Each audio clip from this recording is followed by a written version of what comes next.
Hello, everyone. Welcome to the Atlantic Council. My name is Tuqa Nusayrat. I'm the Deputy Director here at the Rafik Hariri Center for the Middle East, and I'm delighted to welcome you all to today's event, the Middle East's Economic Outlook. As many of you know, the Atlantic Council promotes the leadership and engagement in international affairs based on the Atlantic community's central role in meeting global challenges. While the Middle East region is often seen as a challenge with the seemingly constant news of conflict and turmoil, our work here at the Hariri Center is driven by the potential that we see in the people of the region, especially the youth. As we have seen over the past several years, Arab youth have demonstrated their ability to demand change and play an essential role in shaping the future of their countries. Still, one of the biggest hurdles to realizing this potential is staggering unemployment, corruption, and an uncertain economic outlook for the region. To dig deeper into what the situation looks like, we are pleased to bring together two distinguished economists of the Middle East and North Africa. First, we'll begin with a presentation by Dr. Jihad Azour, who will present the findings of the IMF's 2019 Regional Economic Outlook Report, just released in April. Then my colleague, Dr. Mohsin Khan, will moderate a discussion on these issues raised by Dr. Azour and open the floor to questions and answers from you all. Dr. Jihad Azour is the director of the Middle East and Central Asia Department at the IMF, where he oversees the fund's work in the Middle East, North Africa, Central Asia, and Caucasus. Dr. Azour served as Lebanon's finance minister from 2005 to 2008. Before and since his time as finance minister, he has held a wide range of positions in the private sector, including McKinsey and Booz & Company, where he was a vice president and senior executive advisor. Dr. Mohsin Khan is a non-resident senior fellow with the Rafik Hariri Center, focusing on the economic dimensions of the transitions in the Middle East and North Africa. Previously, he was a resident senior fellow and a senior fellow at the Peterson Institute for International Economics, and previously he was the director of the Middle East and Central Asia Department, also Dr. Jihad's position before him. Now I'll turn over the floor to Dr. Jihad for his presentation.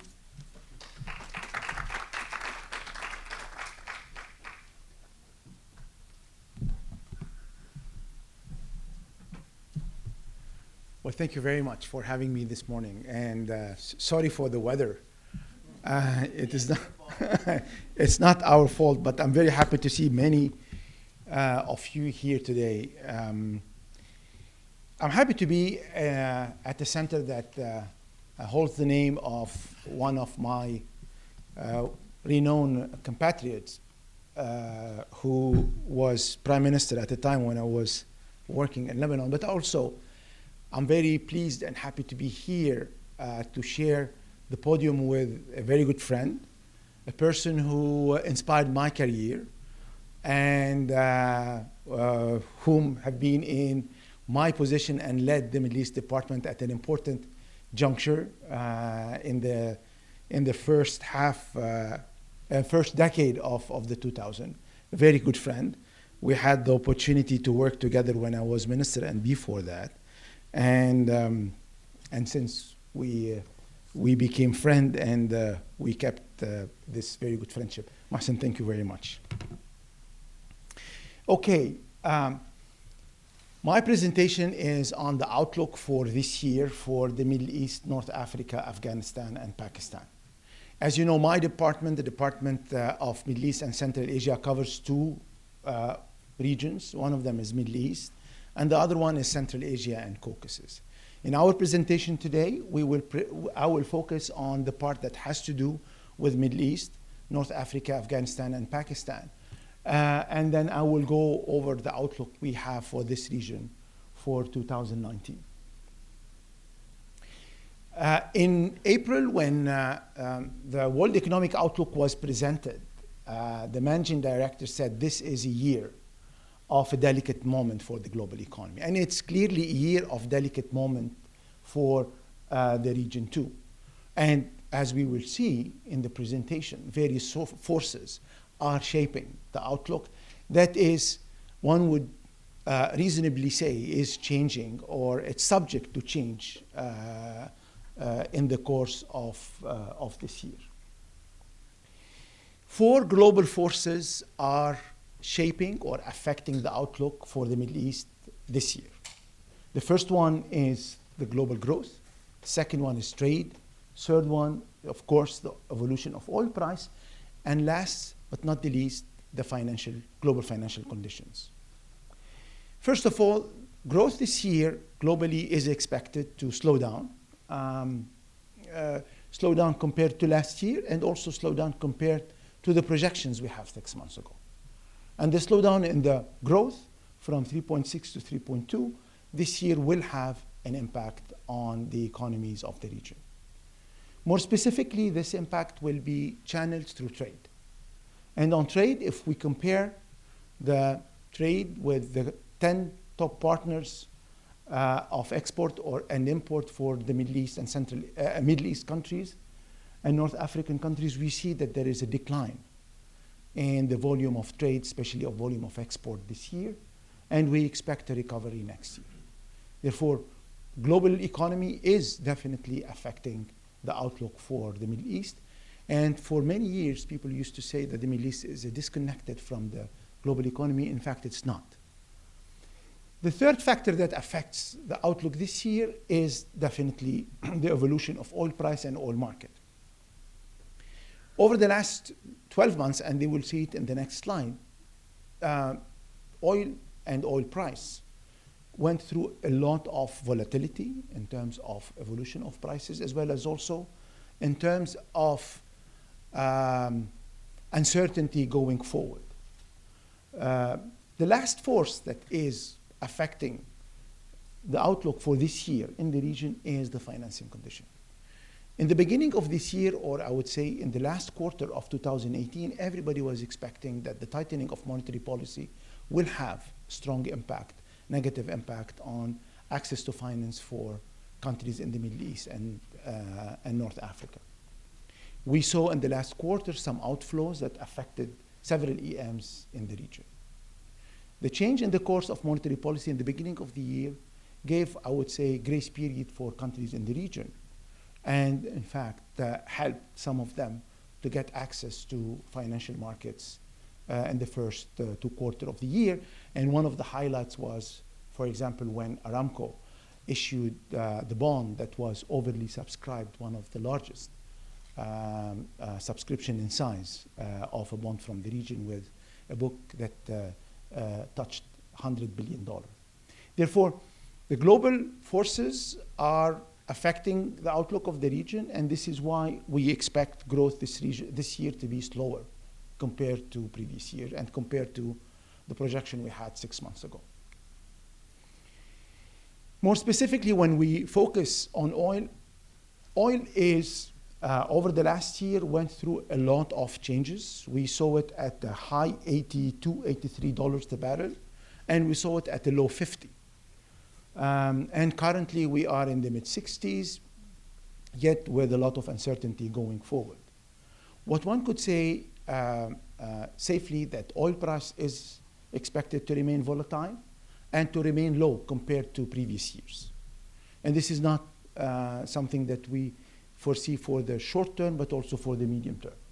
The medium term outlook for oil is not showing that the price of oil would or is expected to reach the level we saw a few years ago before 2014, 2015.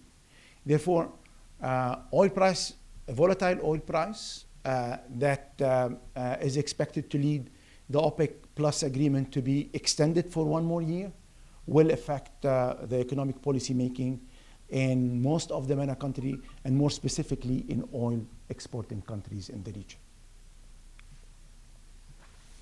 There is another factor that is this year, I would say, affecting the outlook that has nothing to do with the global development, but it's mainly a result of an issue that has not been solved over the last decade, which is the issue of the region not being able to grow enough to address the level of unemployment that many countries are facing or have been facing over the last 2 to 3 decades. This development, as you see in the left-hand slide, over the last 10 years, countries of the Middle East were not able to address the unemployment issue that has been one of the main reasons why In 2011, we saw several countries going through uprising. And this, in fact, has translated into re-emergence of some social discontent. And a new index that the IMF has introduced, we see clearly that starting mid-2017 and onward, we see a resurgence of some social discontent that have been reported in a more frequent level. Therefore, this is one of the elements that we will see in the way we think policies should be oriented in countries of the region in the coming years. When we look at the Middle East, it's very important to separate between oil exporting and oil importing countries in terms of outlook. And I will start with the oil exporting countries. And here it's clear that oil exporting countries have to acclimate with a situation where oil price is going to be more volatile and lower than previous years. And this has an impact on the way they need to conduct their policies.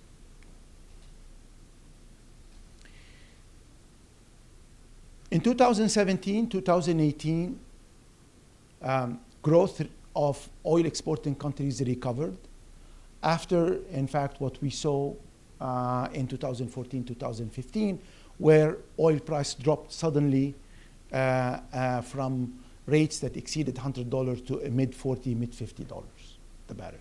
And this has led several countries in the, among the oil exporting countries to adjust to this new norm. But also here in the oil exporting countries, it's very useful to segment between GCC and non-GCC oil exporting countries. For the GCC, since 2017, we saw growth bottoming up after 3 years of strong adjustment to the new normal in oil prices. And gradually, we are seeing countries in the GCC improving their level of growth. In 2019 is expected to be on average equivalent to what it was in 2018, which is around 2 to 2.2%. And mainly it's driven by the non-oil sector, and this is thanks to the increase in public spending as well as also to the recovery in certain sectors. However, among the non-GCC oil exporting, the situation is different. And growth is expected to slow down, mainly driven by the slowdown in Iran's economy due to the reimposition of sanctions, where the economy is expected to have a negative growth in 2019 for the second year after 2018, where the growth is expected to near -6%. I would say the positive part of the story is the non-oil sector is performing better than the average economy. And here we see gradual improvement of growth, both in GCC countries and non-GCC countries when it comes to the performance of the non-oil sector. That shows that gradually the non-oil sector has adjusted to the new situation of oil prices. Yet this also was partly driven with the increase in public spending, especially in GCC countries. Broadening a bit our macro analysis, in terms of external sector, clearly 2018 was a good year, and this is thanks to the increase in oil price and also to the increase in demand that allowed those countries to replenish some of their reserves, and they have enjoyed a surplus in their current account. For information, any increase in oil price by $10 translates into an improvement of the external sector by 3 to 3.5% of GDP. And therefore, the decline in oil price in 2019 is expected to lead to a decline or a deterioration in the current account situation of oil exporting countries. Countries with good level of buffers, the decline in oil price will not directly affect them. Those who do not have strong level of buffers need to make sure that their macroeconomic policies are aligned in order for them not to face pressure from the market. On the other hand, what we are witnessing is a tightening in their local domestic monetary situation. With their current exchange rate regime back to the US dollars, countries of oil exporting in GCC and as well as also the non-GCC countries had hiked their interest rates over the last couple of years. That has led with the decline in private lending or lending to the private sector to a certain tightening in the monetary situation in oil exporting countries, in particular in GCC countries. Therefore, external situation has improved in 2018, but expected to deteriorate in 2019. And the credit growth is slowing, which has affected the private sector growth in 2019. On the other hand, for years, fiscal was being used as an instrument for economic management. And what we saw recently that the expenditure arm and the fiscal policy is not as effective as it used to be. And therefore, the fiscal impulse that we see here in the red graph did not lead over the last few years to strong improvement in the non-oil GDP growth. Therefore, it's very important for oil-producing countries, in particular GCC, to rethink the effectiveness of the macroeconomic policies and make sure that they have the right tools, especially that recent development are showing that the main instrument that they used to use in the past, which is using the fiscal impulse through increase in spending, is not effective as it was. The other argument for that is the break-even point is still above the average oil price. The good news is over the last few years, between 2014 and 2018, we see clearly that countries had made an effort. In 2014, which is represented here by the red dots, we see most of the countries have reduced their price or have reduced the fiscal deficit that will allow them, in fact, to reach, I would say, a better or the level of break-even price that will allow them to break even fiscally has went down. However, it's still higher than the average oil price we have currently, which is in the range of mid-60s. Therefore, expenditure arm is not as effective as it used to be, and also the level of break-even price that is necessary for them to balance their budget is still way above what is it currently. Therefore, in terms of policy recommendations for this year, it's very important for oil exporting countries to gradually insulate their economy from oil shocks. And how this can be achieved is to resume fiscal consolidation and gradually reach a situation where they are able to run with lower level of budget deficit. And this would require to use the two levers in terms of fiscal policy, expenditure cut and revenue mobilization. The recent introduction of the value-added tax, the increase in excises, are steps in the right direction. Those could be complemented with additional revenue measures that will allow them to broaden their tax base, as well as also expand the tax to cover additional sources of income and wealth. The second fiscal direction is to anchor their policies in the medium term. And this will allow them to be less pro-cyclical and give more predictability to their fiscal management. And for that, it's very important to strengthen fiscal institution and give more transparency to the way they manage their public finance. But I think more importantly is what they need to do on the structural side. And here it's clear, access to finance, access to talent are going to be two important drivers to allow them to diversify their economy. Despite the level of abundance of their financial resources and well-organized, well-capitalized banks, access to finance to SME is still low in this part of the world, including in oil exporting countries, lower or much lower than what it is in the emerging markets of the world. And therefore, improving access to finance to SMEs will allow them gradually to diversify their economy, investing in human capital as well as also in physical infrastructure will allow the economy to be more productive and to attract more investment.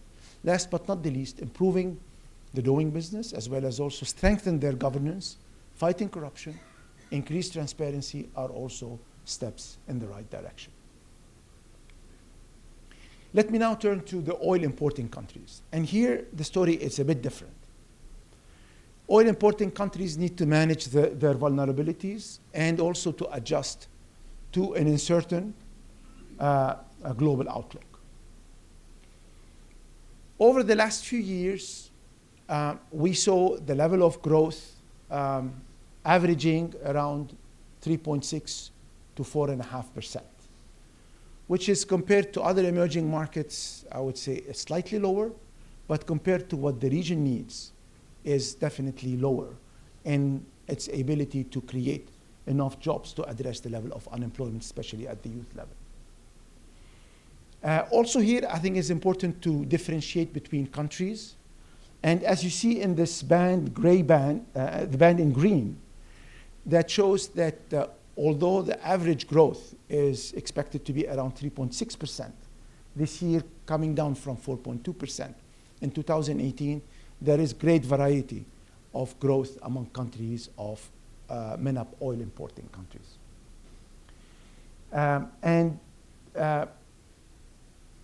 This year, there are also some country-specific developments that are affecting the slight decline in growth in 2019, and particularly the slowdown expected in the Pakistani economy this year compared to previous year. We expect that growth will pick up slowly next year and will reach an average of 4%. Yet, and here I think it's very important to look at the other side of the slide, is the level of unemployment, especially at the youth, where a growth of 4% is not enough to address the level of unemployment. And over the last 2 decades, the region was not able to reduce in a systematic and structural way the level of unemployment at the youth level. And in fact, over the last 10 years, the level of unemployment went up, and especially for women. Therefore, the level of growth that oil importing countries are enjoying is not sufficient for them to address their structural problem, which are related to the fact that they have demographic trends that are, in terms of growth, exceeding the level of growth of their economy, and their private sector is not creating enough jobs to absorb those who are entering the job market. If we project ourselves 5 years from now, the region needs to create between 20 to 25 new million jobs in order to stabilize the level of unemployment at relatively high rate of, on average, 12 to 14%, and at the youth, an average of 25 to 27%, that in certain countries exceeds 30% in terms of unemployment. Also here, when we broaden a bit our analysis beyond growth and we look at the other macroeconomic variables, we see that an improvement in the current account was witnessed over the last few years. And this is thanks to the increase in global demand that helps some of those countries benefit from that, especially in their main trade partners, as well as also the decline in oil price that reduced the level of import of oil and oil-related products. However, 2019 is showing us that this improvement in the current account may not be, I would say, sustainable without additional efforts, And this is due to the fact that trade is going to be affected negatively with the expected slowdown of the main trading partners of the oil importing countries, especially Europe, China, and the US. The most, I would say, pressing issue is to address the fiscal challenge that those countries are facing. And if you look at the left-hand side of the chart, you see that over the last 10 years, almost all the oil importing countries experienced a very high increase in their public debt. And therefore, their ability to use fiscal space to address some of their structural problems is very, very unlikely possible. On average, 2/3 of the oil importing countries have a level of debt that exceed 65 to 70% of GDP, which is considered for EMs the ceiling that countries should not go above. And therefore, government cannot be the driver for additional growth, and only the private sector could do the job. And here also, when we look at the level of private investment, and this is the yellow bar on the right-hand side of the slide, we see that oil importing countries in the region, in terms of private investment, are still scoring low. This has went down with the 2008 global financial crisis and did not recover as it did with other emerging economies. Therefore, the focus in terms of growth, job creation, has to come from the private sector. And the way to do that is, A, to preserve stability and anchor the stability in the medium term. And this requires economies of the oil importing MENA to maintain, I would say, a sustainable level of fiscal consolidation. And the way to do it is to be more imaginative and do it in a more growth-friendly way by redirecting spending from current spending to more target social transfers, as well as also increase the level of spending on capital. Restructure SOEs in order to reduce the fiscal risks that come with those companies, as well as also unleash some of the growth potential in the economy. Accelerate technology and the utilization of technology, both in fiscal management as well as also in delivering services. On the monetary side, countries who have adopted flexible exchange rate, although they have a limited scope for policy support, yet greater exchange rate flexibility could help them absorb shocks and also manage their macroeconomic stability. The structural is going to be where they are able to score for more growth and more inclusion. Improve access to credit. On average, countries in MENA oil importing have a level of access to credit to SMEs that does not exceed 6% of GDP. In a matter of comparison, on average for EMs, it is above 14%, which means they have a long way to go. Part of it is because of the crowding out that public sector, both state and SOEs, exerts on the ability to access financing, but also part of it is lack of demand that is required to restructure or to improve both productivity and innovation of some of those medium and small size companies. Improving governance and improving business environment. Still, countries of MENA rank very low compared to other geographies when it comes to business environment. With all what we think about those indicators, yet it's clearly showing that countries of the region need to invest in improving their business environment, increase the level of transparency, as well as also provide a stable environment on the legal and on the business side for the private sector to come and invest. Product and labor market reforms are needed because access to market is still limiting many of the startups and SMEs to grow and expand. Therefore, I think on the structural side, both oil importing and oil exporting countries share certain number of, I would say, communalities. And this is what I would like to focus on in the conclusion of our outlook this year. We believe that with the current global environment and the uncertainties that this global environment is providing, the long-standing issues of the region, as well as also the geopolitical tensions that are still with the situation of conflict in some of the countries, require the region to focus on creating more growth and making growth more inclusive with the limitations that those countries have. And for that, we believe that as a matter of illustration, there are avenues and ways to improve growth in the region. Let me take one example.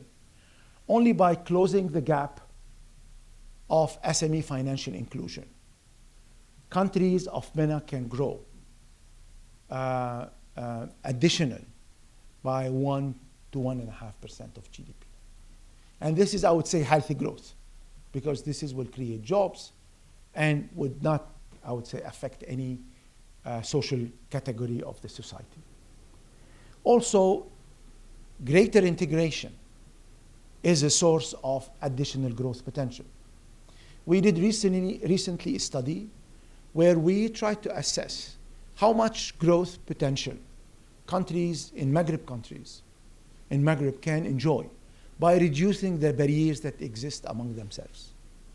Those are countries who share many communalities, culturally, education, etc., yet they are among the lowest in terms of integration, lower than even sub-Saharan African countries. And the study is showing that countries could increase the level of growth to 4.5 or 5.5%, for example, for Morocco, 4.5% to Morocco, 5.5% to Mauritania. Therefore, there are pockets of additional growth that countries can enjoy with some limited level of reforms. And this is where, in fact, currently we are driving our analytical and policy support to the region. We're trying to work on improving the awareness through analytical work on the importance of inclusion and growth.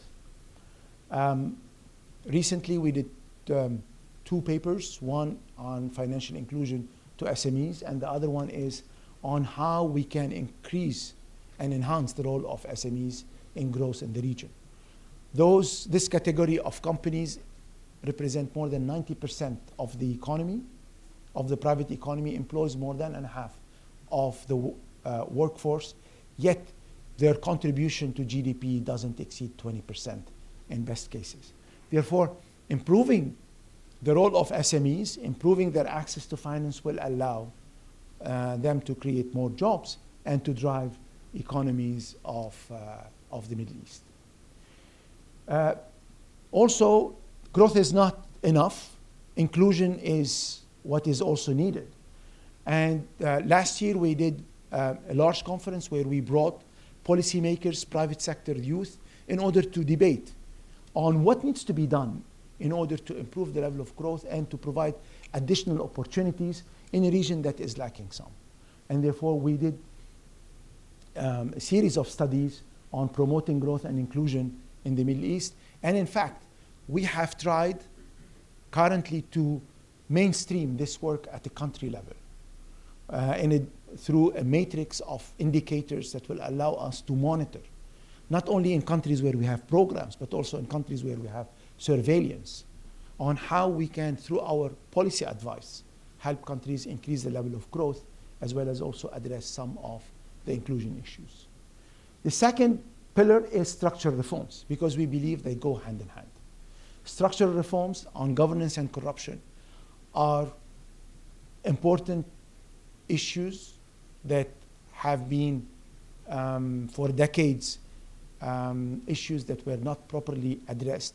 But we believe that addressing those issues will not only improve confidence of citizens in the state, but also increase the level of inclusion, as well as also improve the macro management.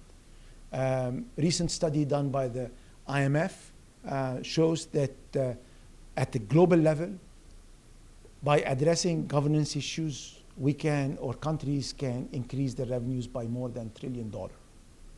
Therefore, this is something that also is applicable to the region. During the spring meetings, we had a seminar on that, and it's very interesting to see how candid speakers, as well as also the audience, were on these issues. We are preparing a study that will allow us to understand what are the features that are salient in this region and how to address them.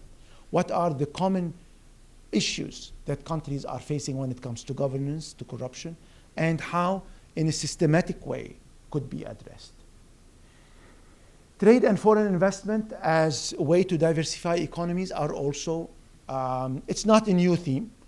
This is a theme that maybe brings us back 20 years ago, but we believe that with the change in the global value chain, what global trade has brought in, there are additional opportunities to go and think what are the new frontier in terms of bringing some of the economies into the global value chain, and how trade and investment can help countries of the region. We did last year a study on the wage bill. Public sector has been used as a proxy for social policy. Like also subsidy for energy was used for decades as proxy for social inclusion. And those two instruments are very costly, very regressive, and in fact led to a situation where the state is unable to direct spending and investment in the right way. And therefore, we think that we need to redirect through going deep in terms of addressing some of the public sector issues that will allow us to create a fiscal space in constrained fiscal envelope. And I think this is the equation that countries of the region need to address, is how within a fiscally constrained budget envelope one could create space, and how we can make fiscal more inclusive by making sure that resources are allocated to those who need them. In their last regional economic outlook that you have started 15 or 16 years ago, one of our analytical chapter was on how fiscal policies are driven. And it's clearly, when you see the way fiscal tools are being utilized, are very ineffective, both in terms of taxation as well as also in terms of spending. In terms of taxation, there are still way to go in order to make taxes broader in terms of their coverage and also more progressive. On the expenditure side, there is a big disconnect between the input and the output, and also there are certain important areas, especially on the social side, there are where countries are spending much less, and this is due to the fact that they are absorbing big chunk of their budget envelope on wage bill, current expenditures, and subsidies. Therefore, those are avenues of analytical work that we are pursuing. In addition to those two key pillars, we are trying to address two important regional issues. One is integration, and we believe that there is still value in integration. And there is also an avenue not only to improve trade, but also to reduce political tension. And especially in a situation where the region is unfortunately hosting the largest number of displaced and people who are, in fact, have been forced to migrate. And therefore, we're trying to see how and what the fund can do in terms of helping countries who are facing the problem of conflict, or who are indirectly affected by conflict, like Lebanon, Jordan, Tunisia, countries who are facing the difficulty of managing a slow-growing economy, but also managing big influx of refugees. In parallel to that, we are reconsidering how integration can provide additional potential in terms of growth, in terms of transfer of knowledge, as well as also improving country relation between Middle East and North African countries. sorry. With that, I would like to sum up our key messages. One is, I think it's very important to make sure that countries of the region understand that the current global trends require to be vigilant in terms of economic management and are calling for acceleration of reforms. On the fiscal side, lowering deficit is still priority for those countries. Doing it in a way that will allow them to be more inclusive and to use the fiscal envelope in a smarter way is the way forward. Monetary policy, strengthening the monetary management framework, improve the communication and increase credibility of central banking is an important avenue. Last but not the least, structural reforms are the driver for a sustainable level of growth and inclusion. And this, the avenue for that are improving access to finance to SMEs and reduce the financial inclusion gap, address issues related to human capital in order to allow countries of the region to embrace the fourth industrial revolution, and also to address some of the side effects of the technology revolution, reforming access to market, reforming access to talent by investing in education are the right reforms for countries, both oil importing and oil exporting countries. With that, I would like to thank you, and back to you.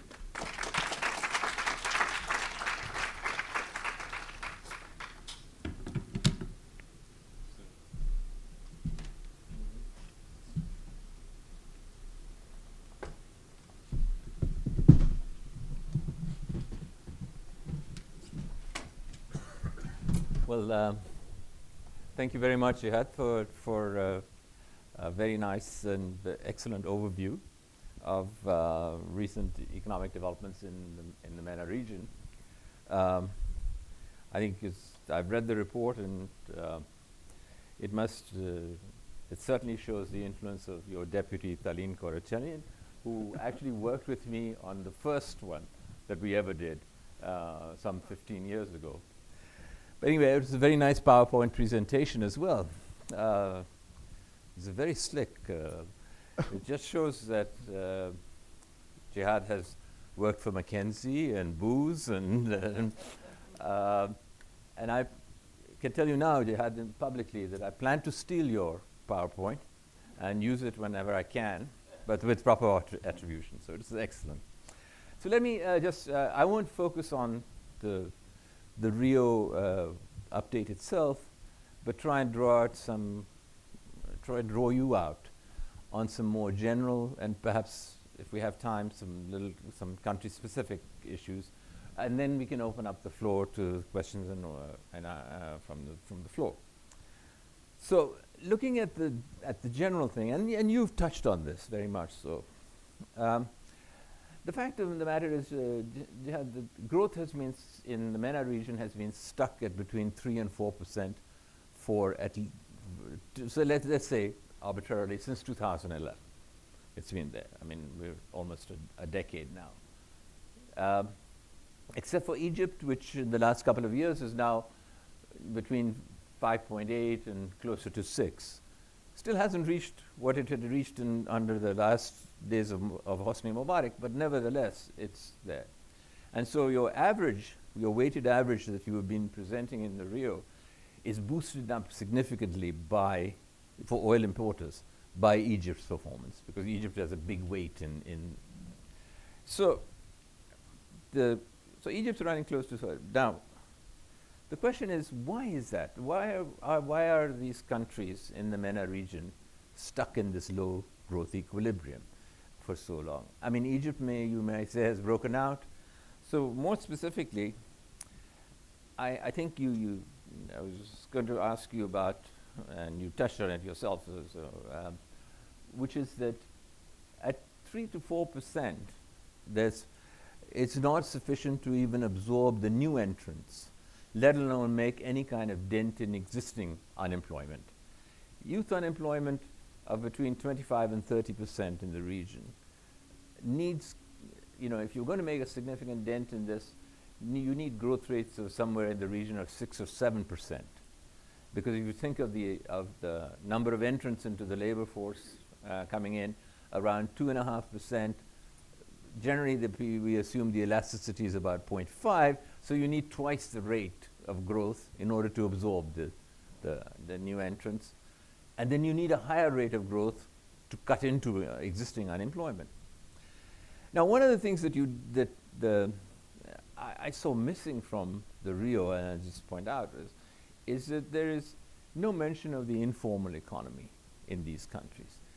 If you think about it, if people who are familiar with the region, if you're talking about rates of unemployment which are 30%, then you'd see young people lining up all the way from the airport to the center of town with nothing to do. But the fact of the matter is, in many of these countries, people are working. They're not necessarily working in the best jobs, but they're working. So I think that maybe in some sense we're understating the official growth rate by not counting the informal economy in there. That's just a side issue. So my specific question here is, other than Egypt, what other country in the region do you think, Jihad, is poised for a breakout from the 3 to 4% to jump to 5 to 6%? I used to think it would be Morocco, but Morocco seems to be, sometimes showing promise and then retreating back to its 4% or less than 4%. I think this year the Rio, your specific Rio calls for something just under 4%. Yes. So, which other country is there? And then to that point, what will create that breakthrough, that breakout from the existing? Well, you helped me by answering most of or big part of the question. Let me maybe go back to the starting point. I think the starting point is 2008. Countries of the region underestimated how the international financial crisis would affect them. Most of them thought that because they were not part of the globally integrated financial sphere, and therefore the international financial crisis will not affect them. And I think they were wrong, because the drop in FDI started then and didn't recover. And while other emerging markets were able to enjoy a higher or better recovery in terms of FDI, countries of the region did not. That brings me to, I think, the key issue is countries of the region comes late and partial in their policy response to development. And I will take two examples to illustrate. Many countries have courageously reformed the subsidy system. Mm-hmm. Okay, but this reform required that you push the envelope further by developing the right social protection framework that will allow you to target better your social spending and also make your private sector, especially the energy intensive private sector, able to in fact improve in productivity and graduate from the dependence on oil. And therefore, and also they didn't reach a level of full recovery, and therefore any increase in oil price put them under pressure. Coming too late and in a partial way also is what has led many of them that as soon as there is any social tension is to resort to additional increase in public spending through public employment or through growing the size of SOEs. And therefore, currently when you look at the level of access to finance, you see that the financing to public sector and SOEs is above 30% of GDP, which is twice what is usually in emerging markets, which is between 14-15%. Therefore, you have the state that is, in fact, responding late and not using the right tools. The second thing is there are certain structural reforms that are needed and still needed. And by opening up access to market, you still have in many of those economies the ability for an SME or a startup to grow and to expand and to have the, I would say, equal access with other big conglomerates in the system is very challenging. And therefore, here also, one of the issues it has to do with reforming in deep the markets. 3 is access to talents.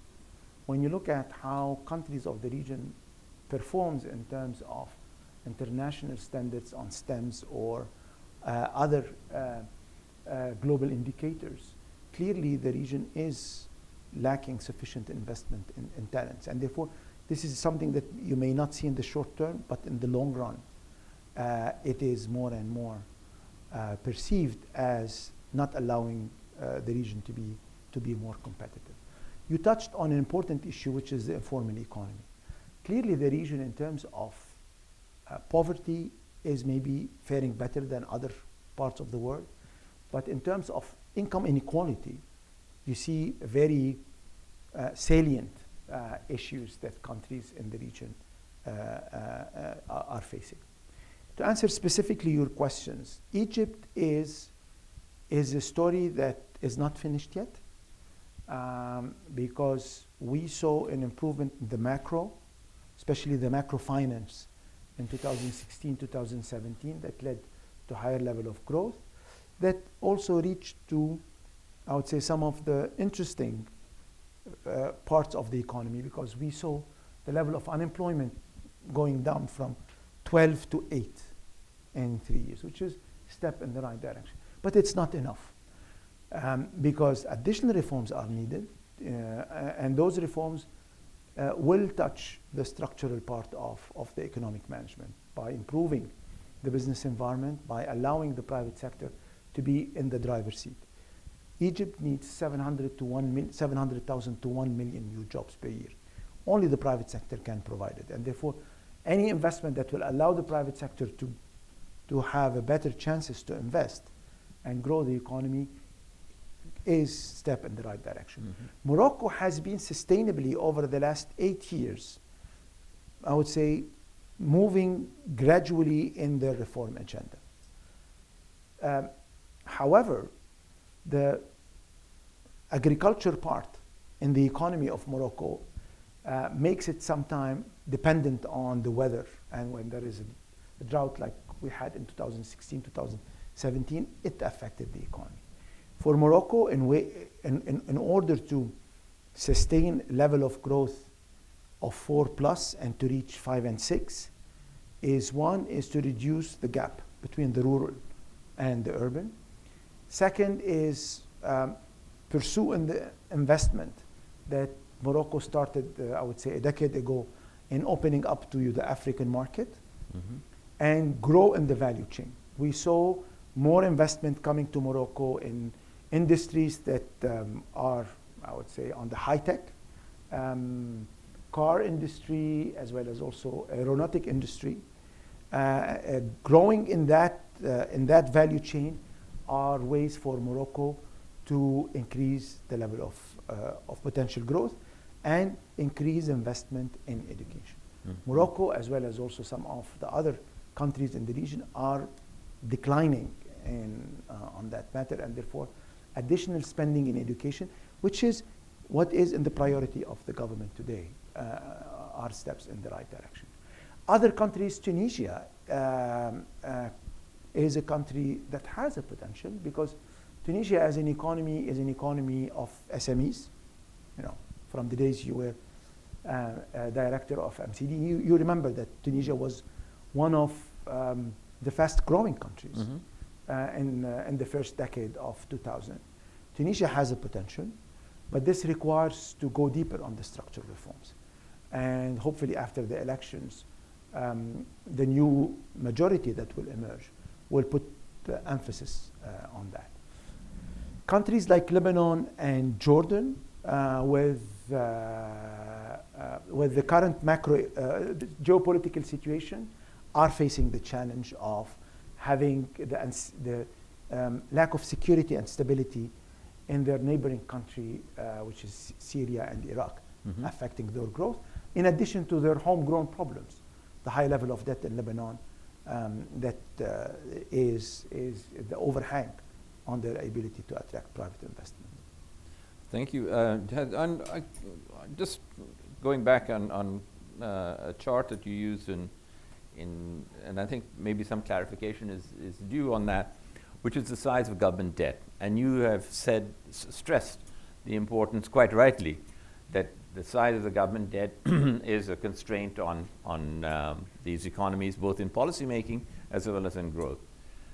But one of the things to remember is that who is this debt owed to, the internal debt?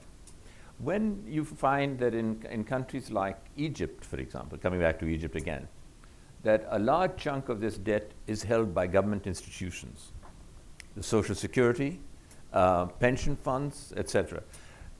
They are not, in a sense, debt in the usual sense that we think of it, because they can't run away. I mean, essentially you can't. So I think one may be overstating the role of government debt as a constraint. I mean, this is a clarification. I was wondering whether you had any thoughts on that. Look, the debt or the negative implication of high level of debt are of, multi-layers. One is when it comes to the solvency of the country, which is, I agree with you. If your debt is held by public entities, it will not affect your solvency. However, any increase in interest rate will affect your ability to use your fiscal to address maybe other needs, and therefore an increase in interest rate, especially when the average debt is short, especially in the local denominated debt, due to the lack of depth and liquidity in most of the economies of the region, makes it, in fact, an additional burden on public finance.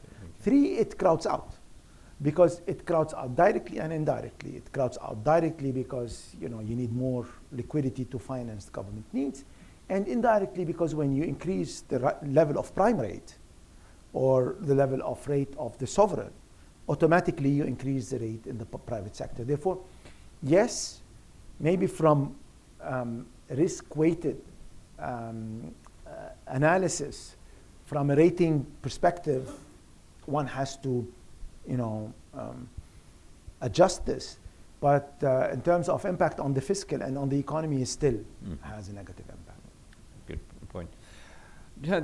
Changing the subject a bit, throughout your the Rio and in your presentation, you use the term inclusive growth, and that seems to have become a buzzword of the IMF, and its use continues. And I'm at the very basic level, I sort of understand inclusive growth to mean everyone shares in the growth of the pie. I mean, that's obviously. But the question I have is, it's easy to talk. What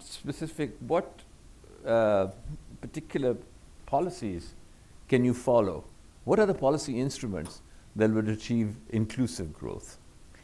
I agree with you that the concept of inclusive growth is being maybe used widely, but in the context of the region, it resonates clearly.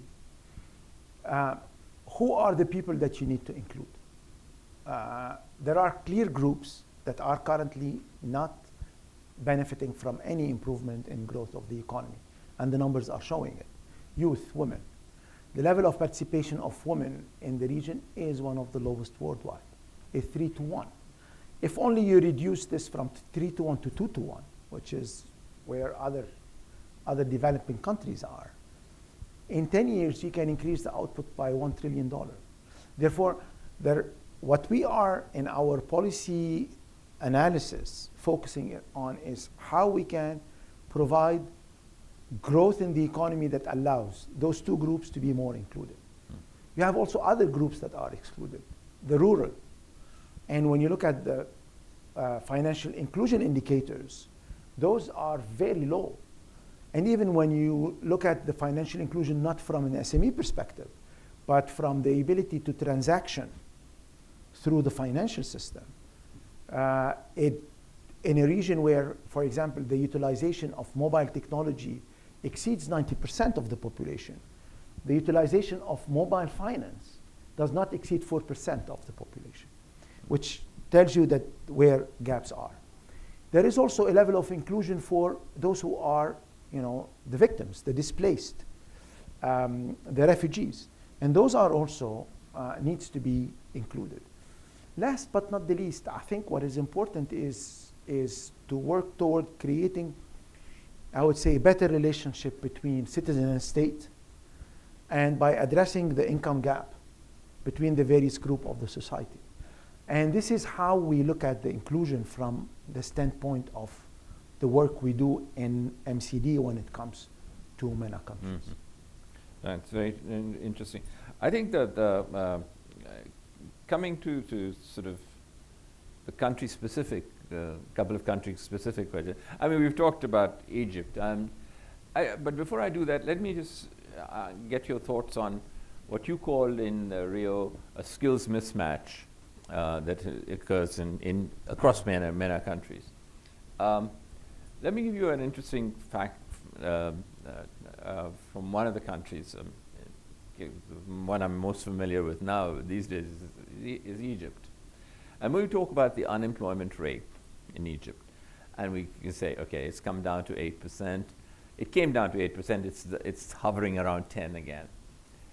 But in terms of skills, and this relates to what you said about STEM and education and so on, that the unemployment rate for primary school graduates in Egypt is 5%. The unemployment rate for university graduates is 30%. In a sense, that means that your university graduates are not getting the skills that are required by the market. And so this is going to take a long time to address. I think that what your emphasis is not a question. I mean, your emphasis, my comment to you is your emphasis is absolutely correct, that you have to sort of focus, reorient your, if you like, your educational system differently. But why is the educational system the way it is? Well, that was because of under an existing social contract. You were guaranteed a job in the public sector. It didn't matter what you majored in. I mean, you could do anything and you would get a job. Well, those jobs are gone. And so therefore now you're in this quandary that you've got a lot of universities, graduates coming out of American universities in the MENA region that are acquiring skills that are not required by the market. So it's going to take a long time before the educational system turns. So before I turn the question and answers, I have two countries I'd like to bring up. If I may add two elements to what you have, Sure. and which is, I think you pointed on the right issue. I would add two elements. One is labor market also needs some reforms in order to allow skilled labor to have better access to jobs. And this is not at the country level, but at the regional level. The various labor policies that are developed in oil-producing countries, rich in resources, lacking human resources, is not allowing currently to attract the high-skilled labor, because the premium or the structure of labor policies in those countries is skewed toward more attracting low-skilled labor to their markets. And I think this is something that also one of the elements that the region can work on. It's not only about improving flow of goods, but also improving the flow of people through adjustment in the labor policy. The second thing is when you go micro, and especially you see where jobs are creating currently, you see that there is a vibrant group of startups in the region. The difficulty is those at this early stage, they can easily operate in their local environment. But when they need to grow, attract financing, or expand into markets, it becomes very difficult for them because the current business environment is not helping them to grow internationally while they are in their local market.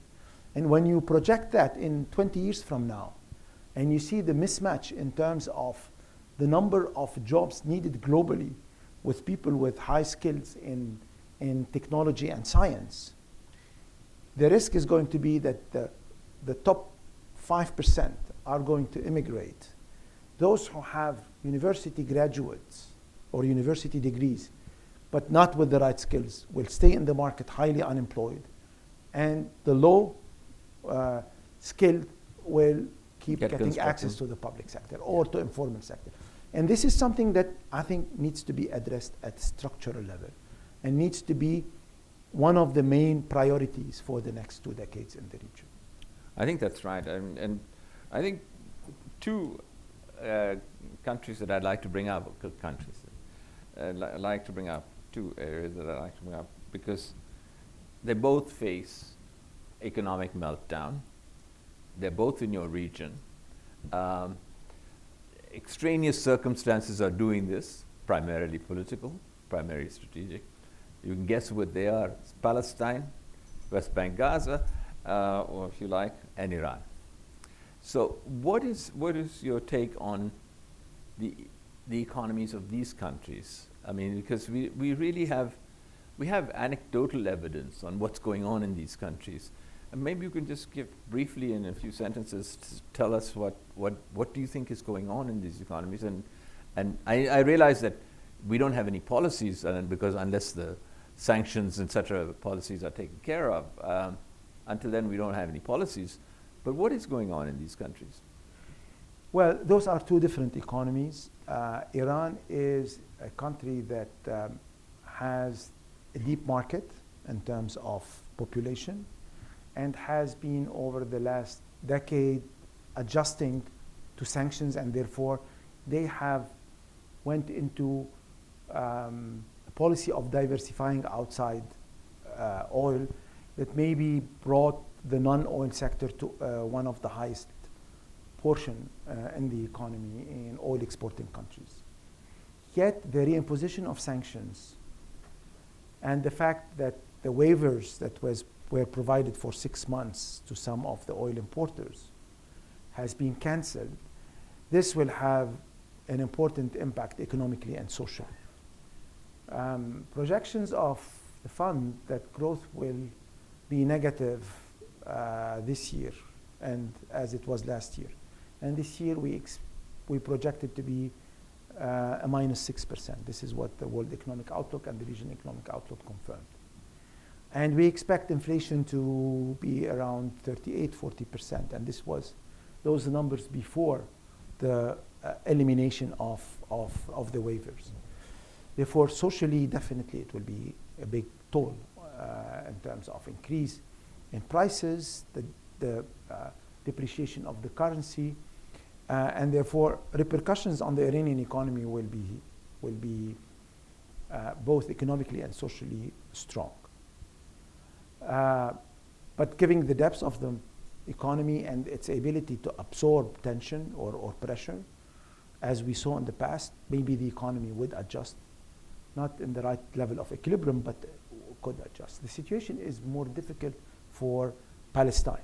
Why? Because big part of their revenues are dependent on the transfer that they get from the Israeli governments in terms of value-added tax and the remittances they receive from abroad. And both in at these two fronts, they are facing challenge. One is with the issue of correspondent banking relationship issues that they face, and on the other one is because of the political tension with the Israeli government. They're not getting the needed resource. And as we saw last week, the Prime Minister was saying that at this trend, they will not be able to keep the level of employment in the public sector. Therefore, here the situation is more complex. And the ability to, I would say, find internally a way to adjust to this new or to this hardship is less than for a country like Iran. Mm-hmm. Okay, thank you. I'd like to open up the floor for any questions and answers. Yes, please, go ahead. Over there.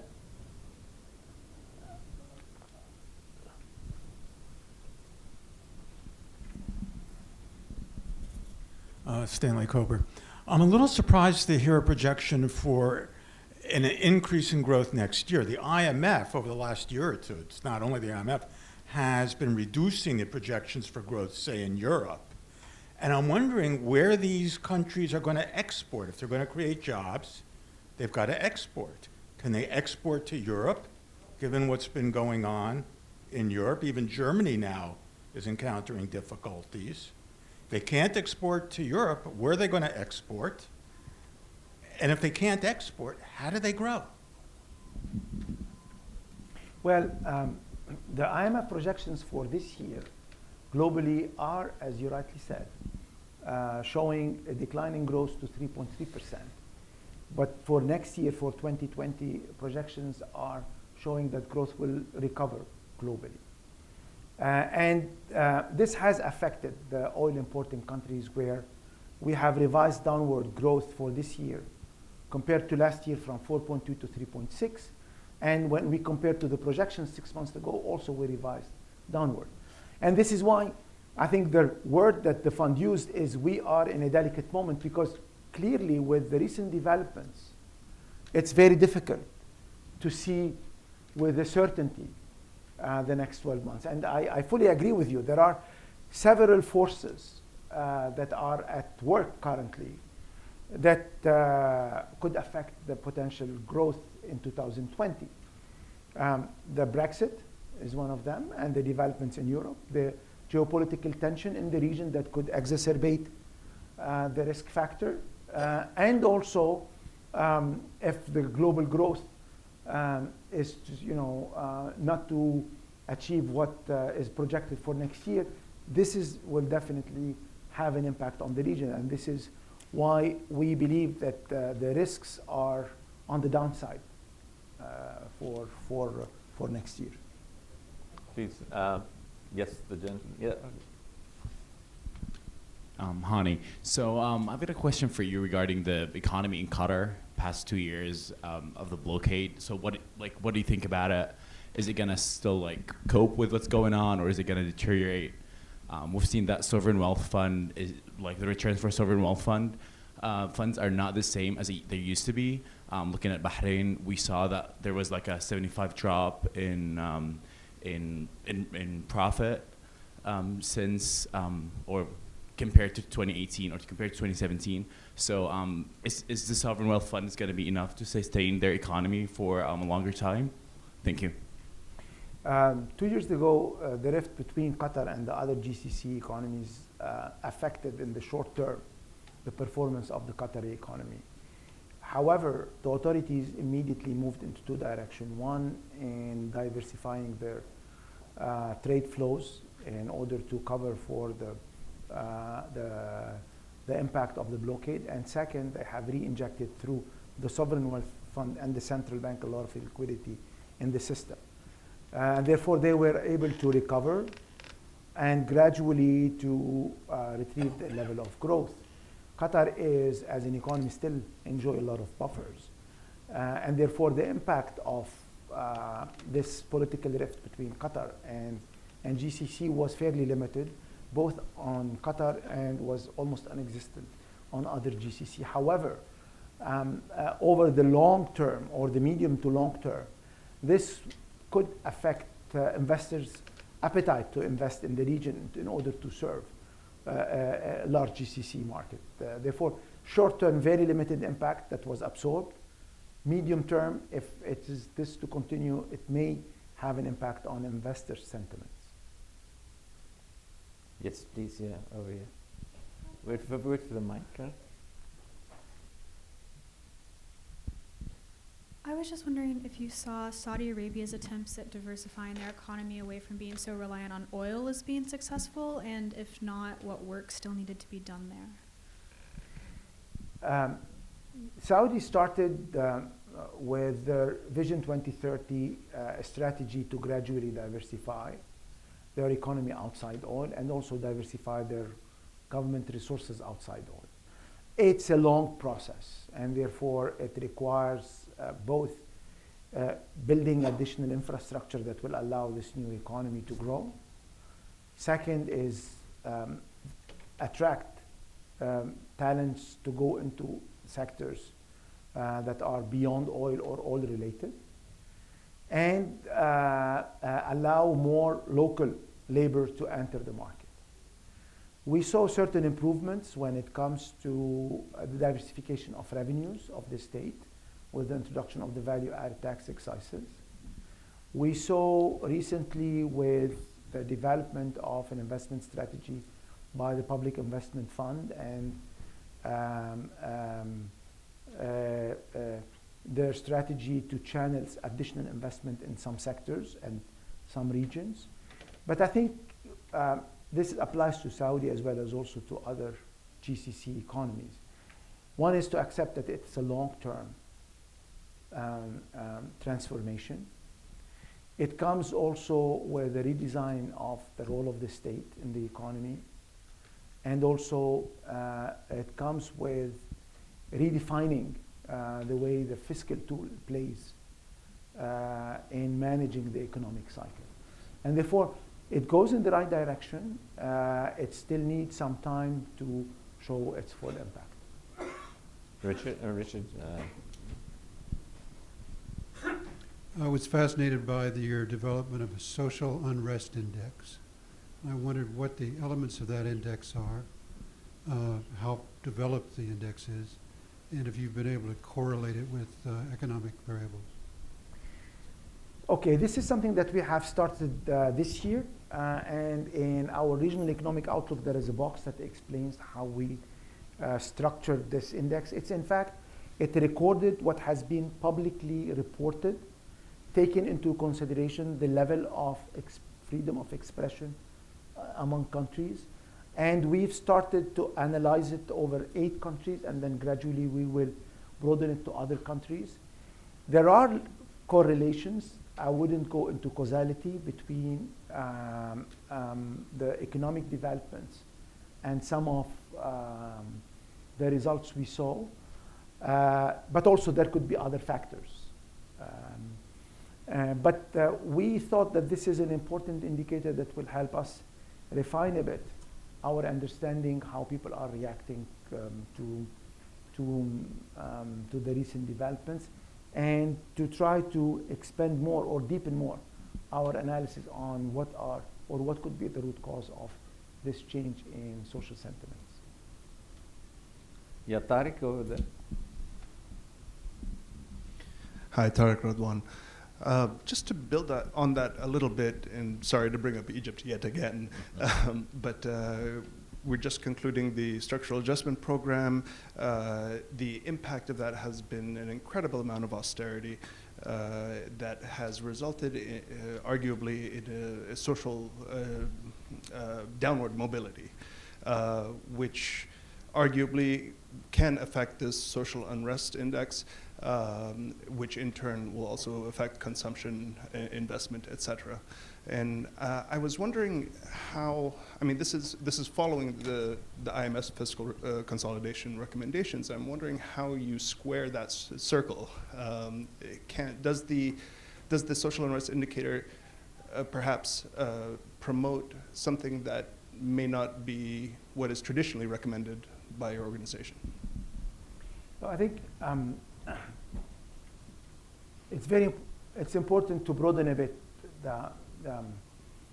the analysis and to look at 2 things. One is when this program started in 2016, the situation in Egypt with at that time required to first achieve a macroeconomic stability because the state was facing a drain in the foreign currencies, and an instability in the financial situation. And therefore, the first objective was, like in any stabilization situation, is to address the imbalances and stabilize the macroeconomy. And this was the objective of the first phase. The second objective was to go into a transformation that is not only addressing the financial imbalances, but also goes into the macroeconomic imbalances and address some of the issues that were preventing the Egyptian economy to grow. 3 is how to design a program that has certain adjustment pain in a way that elevate the pressure on the vulnerable and the low-income people.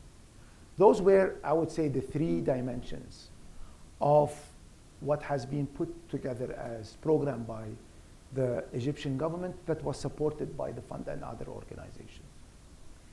And if you look back, you see that the financial situation has improved and has led to increase of inflows, definitely in terms of portfolio, but also in terms of FDI, led to increase in growth of certain sectors like tourism, export, and led also to gradual decline in unemployment. In terms of social protection, the expansion of the Takaful and Karama program, introduction of certain adjustment to the pension, salary, et cetera, helped reduce the pressure on the vulnerable and the poor of the population. Yet, when it comes to the low income and middle income people, the recovery takes time, usually, and in fact, the full recovery comes when there is growth that is job rich. And this is where I would say the focus is and should be going forward. Because with those 2 pillars, third pillar was also introduced around reforming the land and the land allocation, around reforming the investment law, etc., in order to create a better environment for the private sector to grow and attract additional FDIs, not only in the energy sector, but also in the non-oil sectors. But any transformation, and I'm sure we will agree on that, an IMF program is by nature short. 3 years is not enough to do a big transformation in an economy. And what is needed is to pursue. And beyond the stabilization and the recovery, what you need is to go deeper in addressing some of the structural impediments that have led in the past that why economy didn't grow enough, or why growth was not trickling down in a way to elevate the pressure on the low middle income people. And therefore, it's very important to go beyond the short-term life of any program and to keep on the momentum of reforms. And this is where some countries, and most of the countries, unfortunately, in emerging economies, not only in our geography, but globally fail, is to go beyond the stabilization phase. And I think this is now where the priority is. And this is where our message is to the authorities, is deepen your structural reform, allow the private sector to be on the driver's seat when it comes to jobs, give small and medium-sized companies the ability to grow, address some of the gaps between rural and urban and between income groups. Okay, your last question.